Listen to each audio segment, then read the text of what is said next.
पोट्टे हो, आज सकाळी सकाळी उठून डायरेक्ट काढायला आपण 5 डायरेक्ट जळगावला जाऊ. आमचं अभिनंदन. 5 दिवसात 20 पोरी पटवण्याचा रेकॉर्ड ब्रेक केलेला आहे. टिकून गेलो ट्युशनच्या बाहेर तर पाहतो तर काय या पोराचं काहीतरी का गेलो बोल ॲव्हरेज आपण. आणि हा पोऱ्या तर यावर्षी 100% 12वी टॉप मारतेच ना भाऊ, अभ्यासच तेवढा करते हा. तटून गेलो डायरेक्ट घरी आपण. तुम्ही म्हणता इतक्या लवकर घरी काहून, तर आपल्याला जाणार तर कुठतरी हिंडायला भाऊ. तुम्ही म्हणता हिंडायला कुठे रे वा. मित्राच्या घरचा 13वीचा कार्यक्रम होता. आपण 13वीचा कार्यक्रम असून बी 5 ते 6 हजार लोक आलेले होते भाऊ.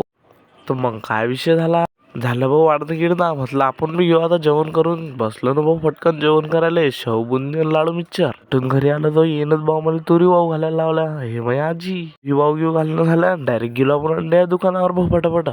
तुम्ही म्हणता नाही ट्रॅक्टर कशाचा आहे रे भाऊ, तर आज आलता आपला गहू घरी. तुम्ही म्हणता आवाज कोण असा झाला, तर आज भाऊ ते गव्हाचे कट्टे अंदर नेले, बंद आवाज बसून गेला. तुम्हाला जर गहू विकत लागत असतील भाऊ तर खाली आपला संपर्क दिलेला आहे, तिच्यावर फोन करून तुम्ही लावू शकता भाऊ फोन. आजच्यासाठी एवढंच. भेटू आपण उद्या ब्लॉगमध्ये. पण ददलो काही काम करून टाका भाऊ, फॉलो करून टाका भाऊ.